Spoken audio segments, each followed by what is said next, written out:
ci ànd ak Mamadou Mohamed Ndiaye. jërë ngeen jëf Abdou Faye mi faatu ca commissariat bu Ndakaaru te waa police ne dafa pandar boppam xaru këyitu kër docteur dëggal na wax jooje L'Observateur, Libération, Le Quotidien, Rewmi Quotidien, L'Info, La Tribune, Vox Populi ñoom ñëpp xëy nañu xamal ci seen xëtu njëkk ne autopsie bi ñu def ci néewub Abdou Faye la autopsie ba wax moo di xëcc maanaam asphyxie gu mu jëlee ci xoj gu mu xojoon boppam moo ko faat L'Observateur nañu mbirum Boy Djiné bari na yu ci am yuy tey am xel Le Quotidien ne ko ak it lu jëm ci mbiru Abdou Faye mi ñu ne dafa xaru ne moom it xaram googee ñu koy waxal bari na ay commentaire yu mu lamboo autopsie bi lu mu gis moo di dafa xaru ay mbokkam ne duñu ko dégg nañu ci ubbi enquête ngir lépp leer li leer nañ wér péng ci mbir yi journal Le Quotidien nee nañu moo di Baye Modou Fall Boy Djiné ak ñaari xaritam yi mu dese ci ñu ko jàppandooloon ak ñetti garde pénitentiaire yi ñu tudd ci rëccug Baye Modou Fall Boy Djiné ñoom ñëpp kaso lañu fanaan juge bi moo leen dóor mandat dépôt démb ñu jël leen jàllale kaso Vox Populi nañu lu jëm ci faatuk Abdou Faye ca commissariat central bu Ndakaaru autopsie bi nee na dafa xaru waaye ay mbokkam nee nañu wax jooje mënuñu ko dégg nañu leen wax leneen L'Observateur nañu Cheikh Sadibou Keita ak Boubacar Sadio di ay commissaire yu retraité ñoom dañoo am lu leen jaaxal ci wax ji benn moo di gis nañu ne Boy Djiné moom kese mënut a rëcc ci kaso bi bu fa rëccee rek dañu ko dimbali dañ ko cee jàppale ñaareel ba di nit ku nekk ci garde à vue nan la mën a xaroo te élément de poste yi yéeguñu ko waa Ecotra ñoo ngi yëglu yëral xët mu njëkk Source A injustice yu bari yi secteur privé national bi di dund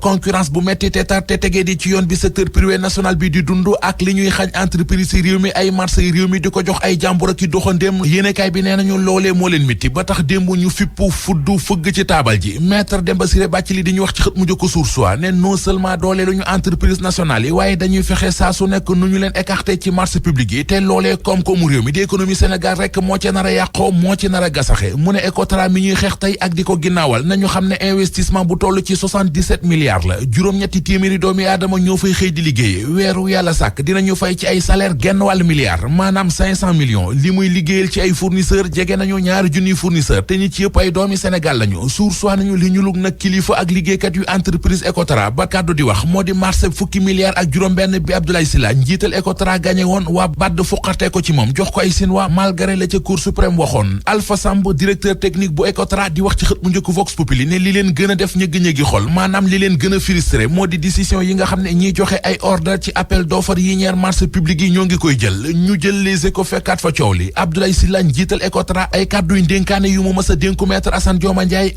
Ndiaye waxaan na ko ca ndajem démb moom mu di li ko Abdoulaye Sylla ne woon ñu bëgg a faat sama entreprise loolee garaawul waaye ñu bëgg a taxaw bëgg a rey secteur privé national bi loolee mooy coow li ñuy mbambu ca Parcelles Assainies moo xëy di lëmbe ci xët mu njëkku Libération coowal góor jigéen laati ci réew mi ubbil yéenekaay bi benn góor jigéen bu tudd Cheikh Diagne journal bi nee nañu moo yor xaalisam di wër xale yi di leen ko tuur ngir bëgg leen a saay-saaye moom góor jigéen bi nag jàpp nañu ko ma nga ca police bu Parcelles Assainies ca brigade des mœurs fa la ñu ko tëye ku ci tëye journal L'Observateur boo xoolee xët mu njëkk ma waarooti ci àdduna bii ma nga xewe ca Kabrousse ga ca Jembereng nekk ci Ziguinchor L'Observateur nañu benn xale bu jigéen élève terminal la moom la jëkkëru tantam yegg ci kawam violé ko ba ëmbal ko ñi di waa MDD ñoom ñoo koy daal di amal moom mi jiite Pastef ci ab déclaration di o ab militant yi dem fekkee ni nu mel ndax daal ñoom ñëpp li ñu bëgg mooy ñu daal di bàyyi képp ku ñu teg loxo ci jàppant yu métti yi fi amoon ci weeru mars bi weesu ñaaral pàcc xibaar yi tàggat yaram Coupe d'Europe tey di lay commencé denc nag tàmbale ak ñii di Italie ak Turquie denc ànd ak kii di Georges Dethie Diop ci technique bi Abdou Thiam Yacine Pouy ci digital ba salaamaaleykum.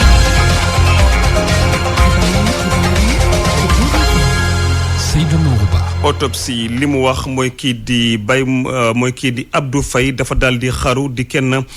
ki ñu tegandoo loxo ak kii di Boy Djiné dafa ñàkk bakkanam foofee ca bërëb ya commissariat bu central Baye Modou Fall nag di Boy Djiné moom ak ñeneen ñi ñu tegandoo loxo ñu ngi ñu placé mandat de dépôt ba war a sax ñu daal di fan seen guddi gu njëkk ca prison Mohamed Diop ci ay leexal. Abdou Faye mi ñu jàppandoon nag Boy Djiné ñu jàppoon ne dafa xaru njabootam di ko weddi kayitu kër docteur ñëw na ngir firndal ko. service bu anatomie et de cytologie pathologique bu hôpital général Idrissa Pouye génn nañ ab kayit buy firndeel ne Abdou Faye li ko faat mooy dafa xaru li ko dal bokk na ci anoxie cérébrale ak asphyxie mécanique maanaam dafa am lu mu jël takk ko fenn ngir mën cee xaru te loolu moom moo ko faat te nag buñ seetee yaram bi document bi moo koy wax ba léegi amul lenn loo xam ne wane na ci ne dañ koo dóor wala dañ koo gaañ muy nag ab version boo xam ne njabootam ba léegi ñoo ngi koy wéy di ko contester maanaam ànduñu ci te ñoom nee nañ dinañu andi ab contre expertise Abdou Faye dem na waaye ñu mu fi àndaloon mooy ñoom Boy Djiné ñoom juge bi placé na leen sous mandat de dépôt juge bu 8e cabinet moo yor dossier bi jël na Baye Modou Fall yóbbu ko fi nga xamee ne foofu la dawe woon muy kaso ñeneen ñi tamit mooy ñi ko doon jàppale di Dame Sy ak Cheikh ñoom tamit gendarmerie jàppoon leen fële ca Missira ñu ànd ak Boy Djiné ñoom ñii dellu nañ ca Ndungu Sine suñuy xibaar lu ñu xamal ne nag am na kenn koo xam ne ab jigéen la dafa amoon xaalis boo xam ne jotoon na ko envoyé Abdou Faye mi xaru moom mi yoon teg na ko loxo déféré ko ci parquet ñu placé ko sous mandat de dépôt ñeneen ñoo xam ne am nañ jafe-jafe ci mbir mi te dellu nañ ca kaso mooy ñett ñi nga xam ne ay garde pénitentiaire lañ ñu njort ne ñoom dañoo laale ci évasion Baye Modou Fall. keneen ki ñu teg loxo di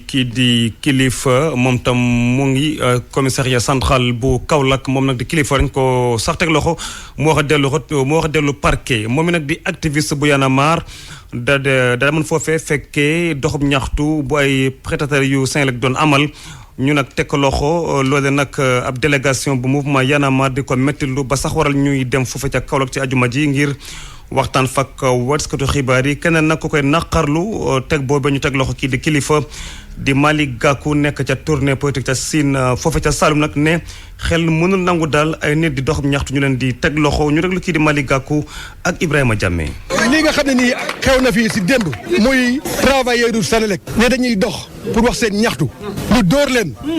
li ma gën a metti mooy li ma fi démb fekkoon ba fi démb fekkoon maay giite marché boobu te dinaa xaar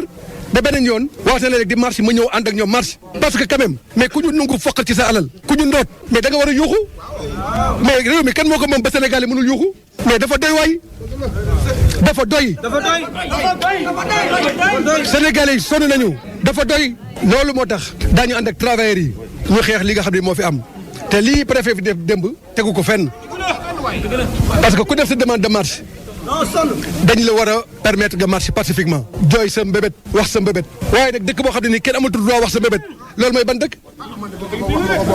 loolu nag la ñu bëgg mu jóge fi loolu moo tax ñuy xeex ànd ak opposition bi yëpp. ñeneen ñi ñu teg loxo ci weeru mars bi weesu ci jàppante yu metti fi amoon bay bakkan rot ci kii nag di Ousmane Sonko ne dina dem fekkee tey ab ndajaloo boo xam ne ñii di waa M2D ñoom ñoo koy amal ca Place de l'Obélisque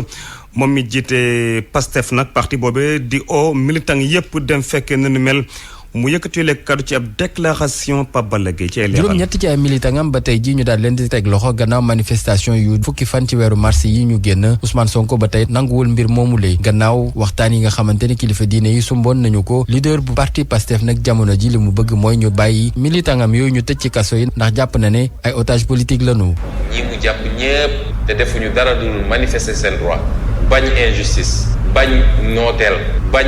ñu suuxal démocratie ñooñu ñëpp na leen wàcc booboog léegi ñetti weer dem ba tey ji Macky Sall ak lenn ci justice ñi ngi teg loxo juróom-ñetti nit ñoo xam ne ay innocent lañu. jamono joojee sax muy xamle ne am na ci ay manifestation yu bari yu ñu fas yéene amal te du yàgg dara. jàmm la ñu bëgg waaye jàmm ñaar a koy dox man de bu soobee yàlla man mii Ousmane Sonko kenn du ma fa jiitu te leader politique yëpp dinañ fa ne mouvement citoyen yëpp nañ fa ne leader civil yëpp nañ fa ne te mu doon nag départ cycle manifestation la ñuy def te dina yaatal ba muy am ci région yëpp fii lekk rek am na benn Sénégalais boo dañ koo jàpp ci lu tegul yoon. ay junniy policier ñu leen di jël jamono yi boole ceeg tournée économique bi nga xam ne moom la njiitu réew bi Macky Sall di amal moom Ousmane Sonko muy xam ne ne loolee tiitalu ko daañu wëyal xeex bi ngir fexe démocratie ñu daal di koy respecté ci biir réew mi. gis nañ ni bi mbir mi jeexee ba léegi moom ma ngay wër di def ay tournée jël ay centaine de millions dugal ko ci ay tournée dalal xelam te fu mu dem dànkaafu la fa nekkee ak menacé ak tiiñalaate ak waajal boppam ci recruter ay policiers ak gendarme foog ne loolu mën na xokkatal nit ñi loolu yëpp wax nañ ko Sénégal yëpp dégg xeex bi dafa tàmbali rek waaye jeexagul. marché M2D bi nga xamante ne ñu ngi koy waajal fukki fan ak benn ci weeru juin gi ñu nekk Ousmane Sonko dellu di woote ngir ñëpp daal di booloo fexe yëngal mbir yi su ko defee Sénégal daal di jëm kanam ci gis-gisam. Papa Balla Gueye juróom benn simili moo tegu ci juróom-ñetti waxtu fii ci RFM. pour man RFM mooy rajo bi gën a jege askan wi. RFM rajo bi jaamu seen soxla. ñu dellu waxaat ci tournée économique bi nga xam ne njiitu réew mi moo koy amal ci biir réew mi APR nag ñàkk na kenn ci ay militants foofe ca Rosso Sénégal dafa daal di faatu moom it di Mamadou Ba doon adjoint au maire bu Rosso waral nag ba njiitu réew mi du dem foofe ca Richard Toll waaye nag ca Dagana moom militants yu APR ànd ak kii di Cheikh Cissé nag ñoom tamit ñu ngay mobiliser waaye nag fas yéene nag wax seen i mettit ndax daal dañoo jàpp ne des na lu bëri loo xam ne faw ñu amal leen ko ñu sax daal di dummoyu kii di Oumar Sarr ñu déglu kër seen kàddu foofee di Jogomay Diagne ak Mamadou Diagne. daje tey bi nag li ko waral du lenn lu dul wan Sénégal ak adduna que Dagana tendance amu fi duñ fi am suñu ay leader muy Cheikh Tidiane Cissé lépp luñ fi am di ko tiitaroo gàccaak yàllaama ak ñoom la 96 ba léegi li fi nguuru Oumar Sarr def ci mairie bi mën nañ ko wàññi donc Dagana ñoo booloo def seen yitte benn mbir mooy changement te changement bi ñu bëgg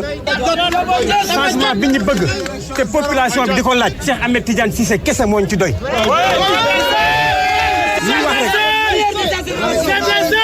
li waral tax ñu bëgg changement mooy suñu commune la ñu am muy Dagana 96 ak léegi dara demul Sokaas bañ koy tëj le maire de la commune membre la woon ci conseil d'administration bi kon bañ koy jaay yëgoon na fekkee woon na xamoon na mënoon na ci def jéego ba loolu du amandi ñun daal doomaanu Dagana yëpp booloon nañu ànd nekk benn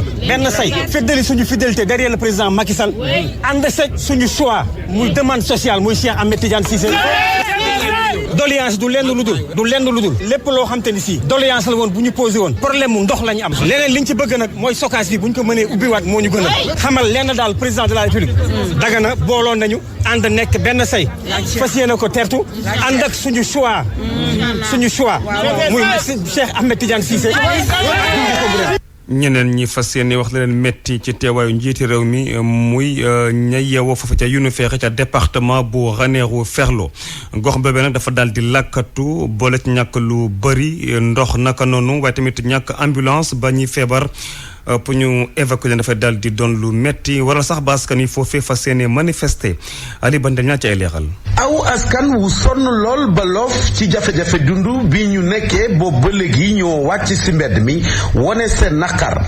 askan wi lay ñu ngi bawoo ci dëkk bii di Younouss Ferry bokk ci commune bu Oudalaye ci biir département bu Ranérou Ferlo forage bi fi nguur gi njëkk samp mu ngi amee ci atub 1960 boobu ba léegi kenn soppiwu ko naka noone itam jafe-jafe ci wàllum enclavement rawatina ci waxtu bi ñuy dëgmal nawet bi nga xam ni kenn mënul dugg wala nga génn gox bala jafe-jafe yi la yépp nag waa Younouss Ferry jàpp nañ ni saafara mënu ci see am file kon nguur gi sopp leen ba def leen ab commune na xanaa lii moo waral ñu sol seen ay daal di wàcc si mbedd mi amal doxub ñaxtu Iba Omar Diallo la mooy seen porte-parole la. ndax en 2012 président jotoon na fi ñëw ñu ne ko président ñun dañuy bëgg commune Younouss Ferry suñu extrait de naissance dañ ciy sonn nga koy topp at am ñoo xamante ne dañuy gedd sax amuñu ay carte d'identité depuis 2012 ba 2021 nag yaakaar naa 10 ans amuñu benn loo xamante ne teg nañ suñu bët commune bi avant élection bi ñu jëm bëgg nañ sëg suñu bët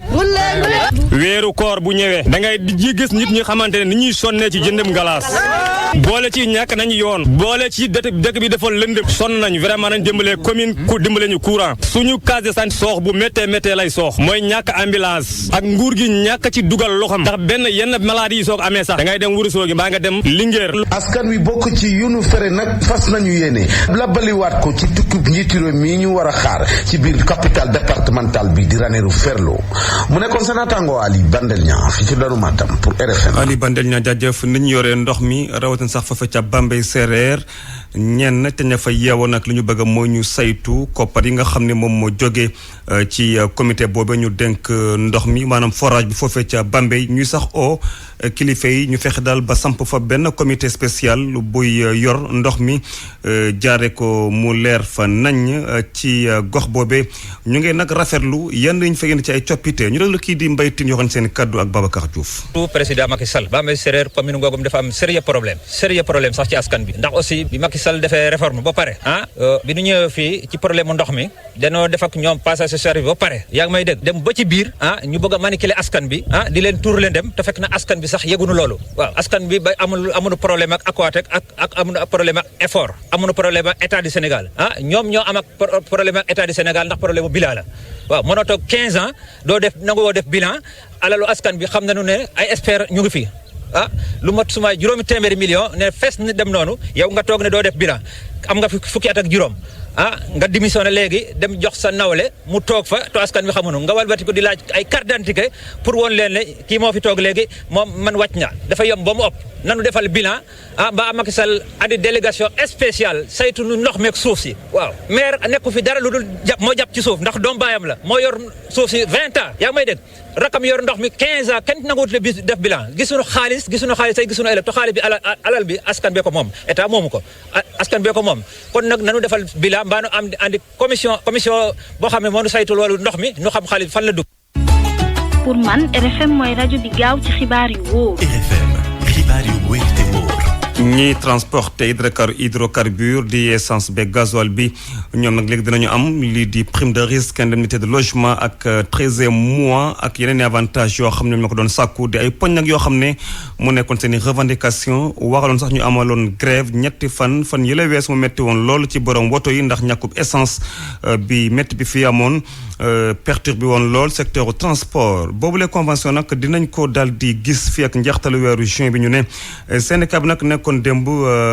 ak war ko de xibaar yi amalay waxtaan Angéna Gomes ci ay leeral. transporteur hydrocarbures yi am nañu lu ñu bëgg seeni doléance nag daal dinañ leen ko fajal daal dinañoo taxawal ab convention Sara Konaré mooy secrétaire généralu syndicat national bi ëmb liggéeykatu pétrole ak gaz fii ci Sénégal. ñu am ci nag augmentation yu considérable ci prime de risque bu ñu waroon am ñu amélioré ko substantiellement indemnité logement ku xëy rek yokk ci 20 000 francs déjà quoi que lu am solo la ñu am retraite complémentaire boo xam ne amuloon ci secteur bi parce que retraite légale rek mooy comme bi ngeen am yéen pétrole dafa am benn xeetu retraite boo xam ne amuloon ci transport hydrocarbures fexe nañ ba inscrire ko foofu ñëpp am nañ 13e mois élargir nañ ko donc loolu yëpp bi ñu ko amee nag ñu ne nañ dellu si nag ñoo nag nañ ñi massawu population bi. Assane Fall nag mu ngi ciy kontaan waaye secrétaire général section transport ak gaz nee na des na ba tey ñaari poñ. retraite complémentaire boobu moom vraiment lu ñu ñor la parce que dafa musul am ci secteur transport hydrocarbures gan la goo xam ne vraiment accueillir nañ ko à bras ouverts parce que loo xam ne ni la bis buñ ko mettre en place dina mettre à l'aise travailleurs yi vraiment bu baax a baax commission la boo xam ne patronat da ciy nekk syndicat bi nekk ci ministère du travail nekk. si noone sax fas yéene ñoo tekk benn kuréel ñu dippee ko dialogue social boobee kuréel dina daal di yombalal liggéeykatu pétrole yi ci seen i ñaxtu Sara Konaré. dialogue social kuréel la bu ñu teg mais su comité amee day tax balaa ay nit di xuloo su ma amee tey soxla au lieu may dem song sama patron dama ko dugal ñu ci comité bi toog waxtaan ñu convoqué ñu parce que ñoom membre comité bi la ñuy doon ñu toog dialogue fa waxtaan ba xool lan moo mën a am lan moo mënul am li mën a am ñu tënk ko waxtaan ko xeex du gaaw a bëri. suñu sukkandikoo ci secrétaire généralu syndicat bi ëmb liggéeykatu pétrole ak gaz convention bi ñu teg dina daal di raxasaat bu baax secteur pétrole bi te liggéeykat yi dinañ daal di nekk ci condition yu baax ngir ñu mën a def seen liggéey nu mu waree. Georges Diop asalaamaaleykum. waaleykum salaam. bisimilah tàggat yaram. tàggat yaram ñu door rek kook Coupe d'Europe maanaam Euro 2020 bi tey lay door Euro 2020 ndax daaw la waroon am waaye mujjewut am daaw ndax mbas mi tey nag lay door ca Italie la match bi di amee ca stade Olimpico bu Rome Turquie ak Italie lay doon ñoom ñëpp ñu ngi ci groupe A bi ëllëg nag Pays de Galles match Turquie Italie ñu fàttali rek 19h lay doon te da ngeen ko mën teewlu ci rajo Futur Média ëllëg samedi Pays de Galles ak Suisse bu 13h jotee Danemark Finlande bu 16h jotee lu jëm nag ci équipe bu France Karim Benzema ak Antoine Griezmann ñoom démb entraîné wuñ dañ leen bàyyi ñu noppaliku ndax dafa am ay jafe-jafe ci wàllum yaram gi ñu am Karim Benzema moom ci ëmb la xaw a am ay jafe-jafe Griezmann moom ca poche gauche ba Deschamps nag njort na ne dañ leen mën a récupérer laata seeni match biñ war amal diggante France ak Allemagne fukki fan ak juróom ci weeruk juin football fii ci Sénégal Coupe du Sénégal Jaraaf moo dóor Teungueth FC démb ñaari bal ci benn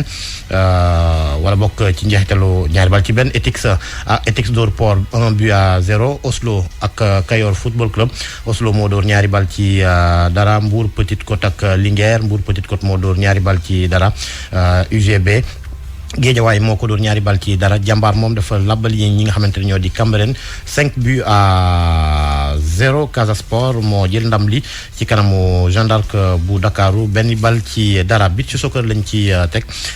ñoom nag gaynde yu Sénégal jot nañ seeni récompense raay bi ñu leen jox chevalier de l'ordre national du Lion ak itam fukki millions yi nga xamante ne lañ jox ku ne te njiitu Macky Sall diggoon leen ko bi mu leen di dalal démb la loola yëpp amee woon ca ministère des sports Ndeye Mour Sembène fekke na ko. gannaaw bañ defee ay jaloore ñoom gayndey beach soccer yi neexal nañ leen ñoom ñi nga xamante ni jël nañ coupe bi si lu toll si juróom benn yoon takkal nañ leen ay raaya Matar Ba mooy ministre des sports. mbégte la ñu am tey joxe raaya yi nga xamante ne muy ay médailles yu président Macky Sall décidé woon bi muy recevoir Lions yi ne leen dina leen élevé ci grade du chevalier de l'ordre national bi mbégte tey def ko ci turu président la takkal leen médaille ñoom itamit ñu ngi leen di féliciter parce que lu ñu mérité la jox leen it ndampaay yi nga xam ne président Macky Sall décidé woon na ko pour délégation officielle bi ku nekk fukki million. raaya yi ñu leen takkal neex leen lool buñ sukkandikoo si Ibrahima Ndiaye Chita bés bile du ko mës a fàtte ba abadan. sant yàlla bu baax a baax a baax a baax parce que nag ba ma koy tàmbali tamit xalaatu mën na ne bés bu mel nii dana am ba ma taxaw fi ñu dama jox médaille bu toll nii. loolu nag dama koy gërëmee samay waajur di remercier aussi le ministre des sports à travers lui aussi di remercier son excellence le président de la République li mu koy jox ni mu jox ñu ko tamit dañ koy loolee di sant yàlla di féliciter aussi xale yi ak ñëpp ñu nga xam ne ñi vraiment ñu ngi doon yëngatu ci biir bi ba nga xamante ne bii ñu ci bari gëmuñu ko woon. waaye nag lu rëy muy leen di xaar. mooy li président waxoon def na ko waaye am na lu mu leen dénk nee na leen yéen a ngi dem coupe du monde fexe leen ba góorgóorlu su ngeen demee final dinaa ñëw ci final waaye xam nañ ne xale yi ay jàmbar lañu yàgg nañu dem coupe du monde di ci góorgóorlu te am nañu objectif jàpp nañ ne loolu motivation la te dinañu ci yegg. ndawi Ngalla Sylla yi yéegal nañ leen ci grade bu chevalier de l'ordre national du Lion ñoom nag ñu ngi jox dig daje sénégalais yi ci coupe du monde bi nga xamante ni dinañ ko amal ci Russie. leneen di handball ak coupe d'Afrique ci jigéen ñi bi amee jamono ji ca Cameroun Sénégal tey dana laalek ñi nga xamante ne ñoo di waa Guinée Sénégal bu jëlee ndam li dana qualifié ci beneen étape ba maanaam ci quart de finale yi démb nag ñoom suñu gaynde yu jigéen yi yëngu ci handball ñu ngi doon entraîné wu ñu déglu ci wàll wa Sambu Biagi ci naka la ñu jàppee match bi ñu amal tey ak waa Guinée. Sénégal nag war a suubuwaat ci yëf yi ci aljuma ji équipe bi def na ñaari séance d'entraînement ci suba jot nañu def entraînement te ji si ngoon jot nañ def entraînement waaye bu ñu xoolee li nga xamante ne moom mooy kon bëgg-bëgg mu ngi fii nekk jàppante ci biir mu ngi fii seen cohésion bi nga xamante ne bon véritablement mu ngi seen i biir donc loolu tamit mu ngi fi jamono ji leen di seen bopp mooy match bi contre Madagascar jàll na bii ñëw muy match bu am solo ni ki nag ci aljuma ji contre la Guinée di adversaire bu am solo ci groupe bi nga xamante ne moom la Sénégal nekk parce que Guinée Sénégal ci CAN yu ñu dem yëpp ñaari CAN yi passé daje na ak Sénégal CAN 2016 daje na ak Sénégal gagné ko CAN 2018 daje na ak Sénégal gagné ko loolu moo tax ci match bii ci àjjuma ji bu 18h jotee moom dafay bëgg a gagné Sénégal d'abord pour jël revanche am parce que du nangu Sénégal door ko ci ñetti CAN yu toppalante daanaka loolu la ñuy wax waaye tamit moom Guinée dafay jouer pour mën a espérer qualification Sénégal nag boo ci amee ndam dafay qualifié d'office quart de finale. Sambo Biagi bokk ci service communication bu fédération bu Sénégal bu handball triathlon lañ koy jeexale ak Boubacar Gueye mi rempli ci confédération africaine bu discipline boobee njiital fédération sénégalaise bi nag dañ ko falaat mu bokk ci bureau exécutif bi mandat bi ñeenti at la congrès bi mu ngi doon am démb ca Sharm el Cheikh ca Égypte ci jamono ji nga xamante nag championnat d'Afrique yu triathlon foo lay amee doomu Sénégal yi di Chérif Malamine Diop ak Seynabou Faye ëllëg samedi la ñuy sóobu ci compétition bi. jaajëf Georges. rajo askan wi. xibaar ñeel caada dañ ci ànd ak Anna Rocha. maa ngi leen di nuyu mbokk yi artiste bi di Ndior Mbaye daal dina génne single bu bees auteur compositrice bile daal di ci génne sax ab style bu bees boo xamante ne mu ngi méngoo ak fu mu sokkee ko Fama John waxtaan na ci ak moom. que man boo xoolee géwal laa si ndey ak si baay mbalax ak Samba Mbayaan moom sama yëf la macha allah mais boo xoolee depuis le début damaa nekkoon ci afrobeat bi nekkoon ci musique malienne bi xam nga ay gamme pentatonique et tout ça di dugg ci yeneen i mbir